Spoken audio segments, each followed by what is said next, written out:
મિત્રો, આજે આપણે એક સરસ મજાની વાર્તા સાંભળવા જઈ રહ્યા છીએ, તો વિડીયોને અંત સુધી જરૂરથી જોજો. એકબીજાને અથડાતા અથડાતા મેં એસી કોચના ડબ્બામાં પ્રવેશ કર્યો. રાતની મુસાફરી હતી અને સફર પણ ખૂબ જ લાંબો હતો. શિયાળાનો સમય હતો અને બાકી બધી સીટ ભરાઈ ગઈ હોવાથી ન છૂટકે મારે એસીવાળા ડબ્બામાં જ સીટ લેવી પડી.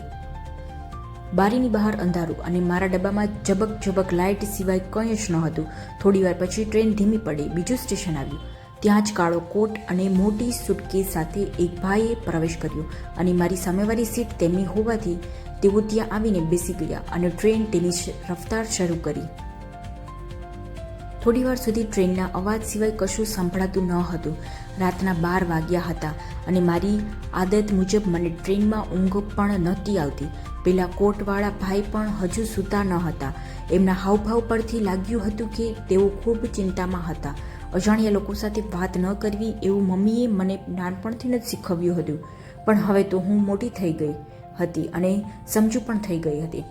આ બધામાં મહત્વની વાત એ હતી કે હું રહી બોલકણી. હું છું તો લેખક કહેવાય છે કે લેખક હોય એ બહુ ના બોલે, પણ હું એવી નહોતી. મને તો સતત બોલ્યા કરવું ખૂબ જ ગમે, પણ મારી સાથે કોઈ વાત કરવા વાળું જ ન હતું.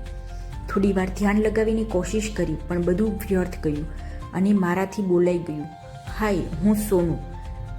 તેમને મારી સામે જોયું અને પાછું બારીની બહાર જોવા લાગ્યા. મને થોડું ખોટું લાગ્યું, એટલે મેં વિચારી કરી લીધો કે જીવનમાં કંઈ પણ થાય, પણ આ ભાઈ સાથે વાત જ નહીં કરવાની. 10-15 મિનિટ પછી તેમને મને કહ્યું, હાય, હું અવિનાશ.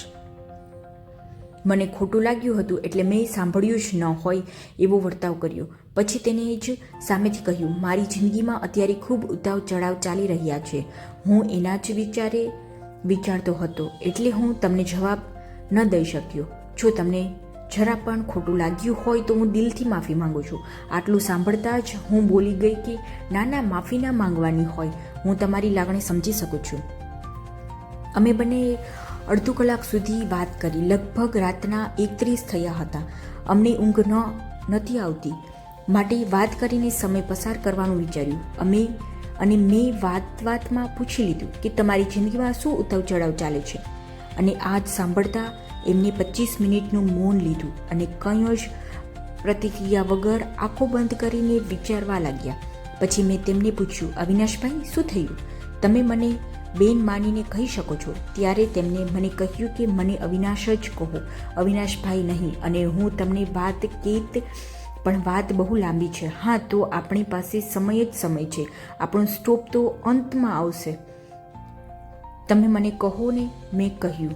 આમ કહીને હું મારી સીટ પર આડી પડી. હું કહું, પણ એક જ શરતે. તું એક બુક છાપીશ, મારા પર ભરોસો રાખ. વાત કંઈ જ એવી છે કે જો તું બુક લખીશ ને તો તારું કરિયર બની જશે. તરત જ મેં કહ્યું, પણ એકવાર વાત તો કહીને પછી વિચારી કરશું. તેને હા પાડીને વાત કહેવાની શરૂ કરતા પહેલાં તરત જ ફોન કાઢ્યો અને કંઈક શોધતા હોય એમ ફોન જોવા લાગ્યા. થોડા વાર પછી એમને મને એક ફોટો બતાવ્યો અને કહ્યું, આ કાચી છે. મને બાળપણ થઈ એક સાથે જ હતા. સાચું કહું તો એક સાથે હતા, પણ એક જોડે નહીં. આટલું જ સાંભળતા હું તરત બોલી ઉઠી. મને કંઈ સમજાયું નહીં. અવિનાશે કહ્યું કે અમે એકબીજા સાથે હતા, પણ ક્યારેક એકબીજા સાથે વાત પણ નથી કરી. ખબર નહીં પણ કેમ હું બધા સાથે હળીમળીને રહેતો, પણ ક્યારેક એની સાથે નજર પણ મેળવી ન હતી. કાંચીને પણ મારા જેવું જ હતું. એ મારા બધા મિત્રો જોડે વાત કરતી, પણ મારી સાથે જ ન કરતી. બાળપણથી જ કોલેજ સુધી અમે સાથે હતા, પણ ક્યારેય એની સાથે વાત થઈ હશે એ પણ યાદ નથી. મને ધીરે ધીરે અવિનાશની વાતમાં રસ પડતો હતો, માટે હું મારી સીટ પર બેસી ગઈ. તેને વાત આગળ વધારતા કહ્યું, બાળપણમાં કાચીને ઘણા છોકરાઓ ખીજાતા હતા, જે મને સહેજ પણ ગમતું ન હતું, પણ હું કંઈ કરી શકતો ન હતો. અંદરને અંદર પોતાની જાતને દોષિત માનતો. ત્યારે જ રેલવે સ્ટેશન આવ્યું. અવિનાશ તેની વાત કરતો હતો ત્યાં મેં તેને રોકીને કહ્યું, ચાલને આપણે ચા પીતા આવીએ, મજા આવશે. અને આમ પણ આજની રાત તો કાઢવી જ પડશે ને. અને અમે ચા પીવા ગયા. આ ચા ખૂબ જ સરસ છે. નહીં, બિલકુલ આ મધુર રાત જેવી. મેં કહ્યું. આ સાંભળતા જ અવિનાશ પાછો વિચારમાં લાગ્યો અને મીઠું સ્મિત કર્યું. મેં પૂછ્યું, કેમ હસે છે? તેને કહ્યું, કાચી પર બિલકુલ તારા જેવી જ બોલતી. આ વાત સાંભળીને જ મને પણ હસવું આવી ગયું. ચા પીને અમે અમારી સીટ પર આવીને